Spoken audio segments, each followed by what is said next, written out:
Kagandahan po nitong property na to, bukod sa siya ay nakadikit sa kalsada, at dito ay niyugan, malawak ang kalsada. Ito ang kanyang property. Ayan po. Ayan.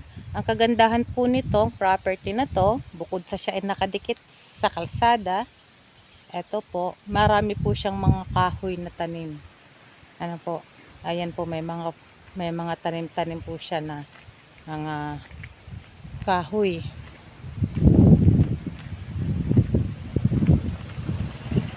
Ganun po kahaba. Ayun, mahaba po siya.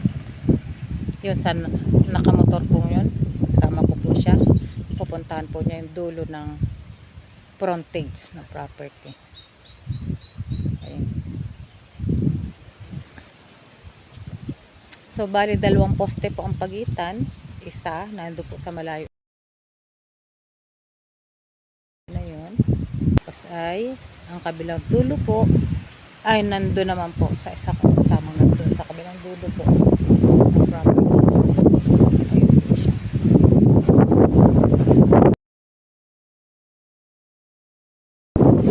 Yun, sa isa kong poste na yun ang corridor. So, napakahaba po talaga yung frontage. More or less 200 meters ito. Ayan. So, patag na patag po ang kanyang formation ng lupa. Patag po ang terrain.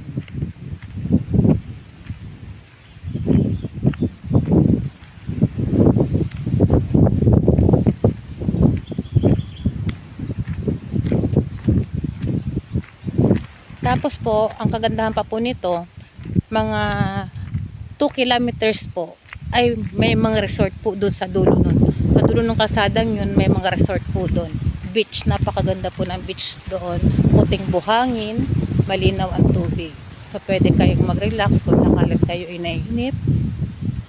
Pwede kayong pumunta doon. Ayan po, may mga niyog pa naman po siya.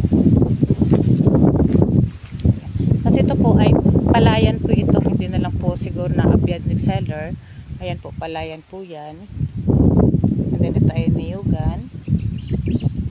Ayan, papasok po yan doon. So parang square po ang sukat na lupa nito, ang hugis. Ano po. Ayan. So hindi ko na po ibibidyo hanggang doon sa dulo dahil talagang napakahaba po niya. So ito na lang po. Ayun yung kalsada. Malawak ang kalsada. Ito ang kanyang property. Ayan po, patag. May mga tanim din naman po siyang kaunting niyog. Mga 100 pieces na lang po ang niyog niya. Tapos may mga kahoy po siya. Hindi ko na alam mga kapit niya. Ano po. So, thanks for